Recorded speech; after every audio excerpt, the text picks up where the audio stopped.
el segmento de entrevistas de acá del Primer Café. Estábamos conversando con el candidato a la gobernación del estado Carabobo, Octavio Táriba, y el mayor general Miguel Rodríguez Torres. Hay un tema importante que me gustaría tratar con ustedes. De ser electo Octavio Táriba como gobernador del estado Carabobo, ¿cómo trabajar con el gobierno nacional? Porque para nadie es un secreto la polarización existente y la problemática que existe por parte del gobierno nacional y las gobernaciones que no están dentro de su línea política. ¿Cómo lograr ustedes poder trabajar con el gobierno en pro del bienestar del estado Carabobo y que sea efectivo? El gobierno, cuando ganemos las elecciones, tiene que ser un gobierno amplio, un gobierno donde se vea reflejado los distintos sectores de la vida social en nuestro estado. Nosotros tenemos que procurar promover el diálogo de respeto mutuo y si tenemos que hablar con quien tengamos que hablar, lo haremos siempre y cuando representemos de alguna manera las necesidades de la gente del estado Carabobo, que son muchísimas. El tema de los servicios públicos, por ejemplo, que no funcionan, el problema de la electricidad que se agrava todos los días, es increíble, estamos viviendo en la penuria y las calles oscuras, y aparte de eso también el problema de la basura. Bueno, todos esos temas necesitan buscar los distintos consensos, trabajar sobre todo con las alcaldías. Hay que buscar un gobierno que se acerque mucho al trabajo directo con todos los alcaldes, dejar la peleadera. ¿A dónde nos ha llevado eso? A la peor crisis de nuestra historia republicana. Es oprobioso lo que estamos viendo el día a día en las calles. Y aquí hay problemas fundamentales. El problema del hambre, el problema de las medicinas, el problema de la inseguridad y aunado a eso todo lo que significa el tema del transporte, de los huecos, lo desasistido que se encuentra el ciudadano común, y hay que darle respuestas a las preguntas de la gente común, y en eso se nos irá gran parte de nuestro comienzo de acciones necesarias que tenemos que realizar cuando ganemos la gobernación. ¿Cómo ves el proceso de diálogo existente entre el gobierno nacional? El gobierno dice que es un proceso de diálogo, la oposición dice que no están dialogando. Sin embargo, sea lo que sea esta cuestión, ¿cómo lo ves? Yo creo que un diálogo responsable, serio, transparente, un diálogo de cara al país, tiene que ser un diálogo donde participen otros sectores que no están ahí, no un diálogo a puerta cerrada, porque el pueblo espera saber lo que está ocurriendo, el pueblo está profundamente preocupado por lo que está ocurriendo en esas conversaciones, y esas conversaciones no pueden ser para los cogollos partidistas de ninguno de los polos, sino para que el pueblo sepa lo que se está sosteniendo, y por supuesto que rechazamos de que ese diálogo no sea un diálogo abierto, un diálogo franco, un diálogo transparente, sino un diálogo que pareciera ser que lo único que está tratando de lograr es las prebendas de siempre que nos han traído a esta situación tan crítica, tan dolorosa, tan inhumana que está viviendo. Nosotros necesitamos que los cambios vengan definitivamente, oportunamente, y eso no lo estamos viendo que se está reflejando en ese diálogo a puertas cerradas que está realizando el gobierno y la oposición. Fíjate, con respecto a lo que tú dices del gobierno nacional, complementando lo que dice Octavio, yo creo que las elecciones del 15 de octubre siguen restándole capacidad de maniobra al gobierno nacional, que la ha ido perdiendo porque las condiciones de la economía, de la misma política, de la sociedad son muy duras y muy difíciles, y el gobierno sin duda alguna tiene un altísimo rechazo por esta situación. La situación internacional, la situación económica, el boicot financiero en que está ahorita inmerso el gobierno, inclusive por errores del propio gobierno, y una nueva plataforma de gobernadores de distintas corrientes que a partir del 15 asuman los gobiernos regionales, obligan al gobierno nacional a sentarse a dialogar y a buscar soluciones concertadas a los problemas de la gente, y más aún cuando saben que se aproximan unas elecciones nacionales para la presidencia de la República. Entonces, ese paso de las elecciones del 15, aunque no son la solución absoluta de los problemas reales, empiezan a abrir la senda de soluciones dialogadas, concertadas entre el gobierno nacional, regional y local a los problemas que están aquejando a los valencianos y a los venezolanos en general. Usted que tuvo la oportunidad de pertenecer al equipo del expresidente Hugo Chávez, En este momento, ¿cuál considera que fue el error? ¿Cómo el país en tan poco tiempo cae en este declive social, político, económico? ¿Por qué cree, después que tuvo la oportunidad de trabajar junto al expresidente Hugo Chávez, a diferencia de todo el panorama nacional que tenemos hoy en día y también internacional, porque los ojos del mundo están puestos sobre la situación en Venezuela? El error te lo voy a decir rapidito, no de Hugo Chávez, sino de los que estuvimos después de su fallecimiento, que no entendimos o no entendieron, porque algunos lo planteamos, la necesidad de hacer el famoso golpe de timón, de dar un giro real y repensarnos y renovarnos como proyecto de país con la desaparición del comandante.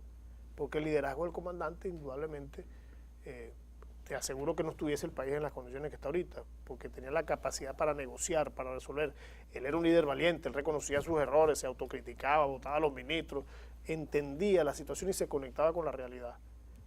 Al él salir del juego político, porque él fallece, había que repensar y renovar este proyecto de país y no se hizo. Y eso se planteó y se discutió y ahí parte el error en querer imitar a Chávez, en querer ser como Chávez, en querer hacer las cosas. Y nadie puede reemplazar a otro líder.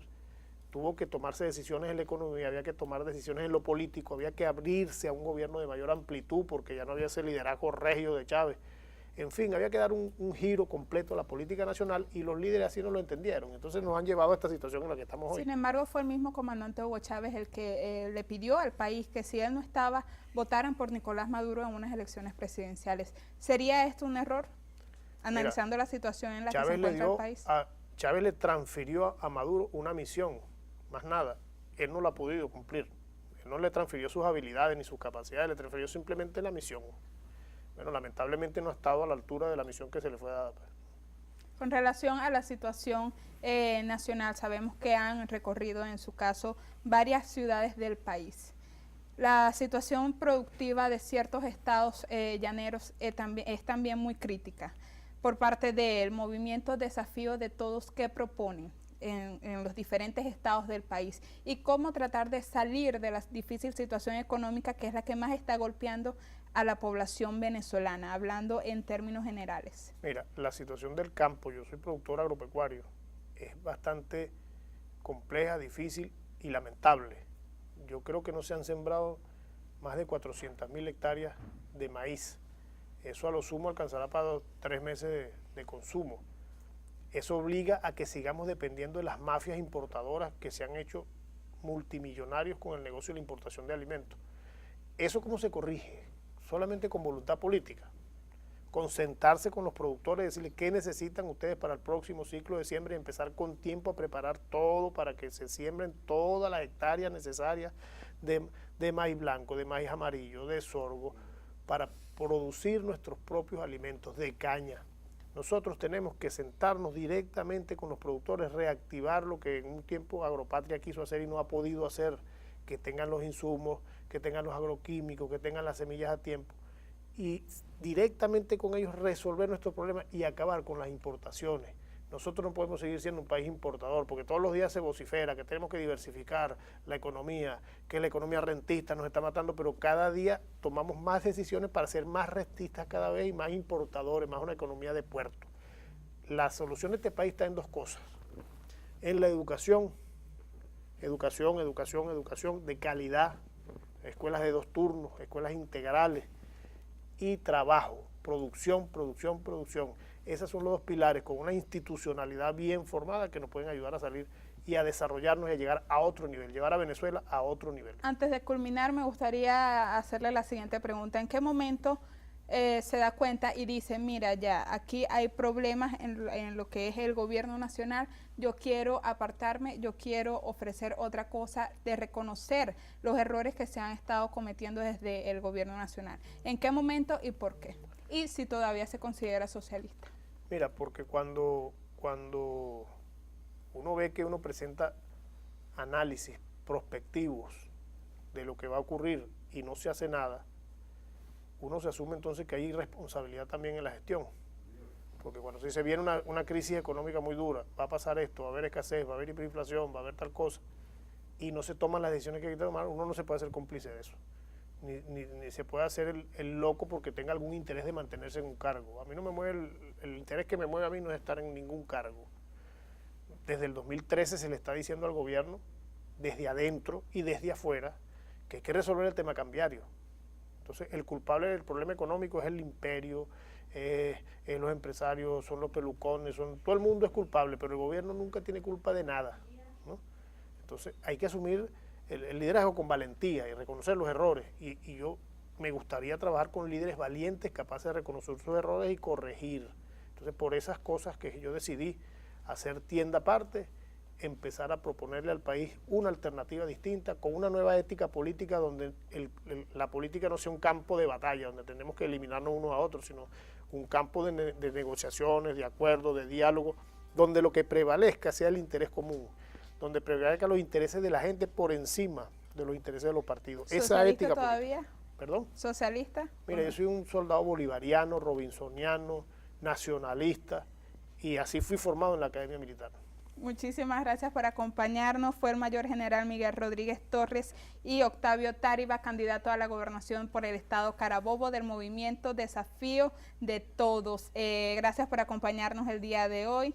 El tiempo es muy corto, sumamente corto, pero sin embargo extendemos la invitación para que en otra oportunidad podamos conversar con un poquito más tiempo acerca de los importantes temas que nos aquejan el día de hoy. Gracias por acompañarnos, amigas y amigos. De esta manera llegamos al final del segmento de entrevistas de acá del Primer Café. Les acompañó Nazua López y la invitación, como siempre, para que nos sintonicen el día de mañana a partir de las 7:30 de la mañana, donde estaremos revisando las informaciones nacionales e internacionales más importantes y destacadas del acontecer, tanto nacional como fuera de nuestras fronteras. Hasta mañana.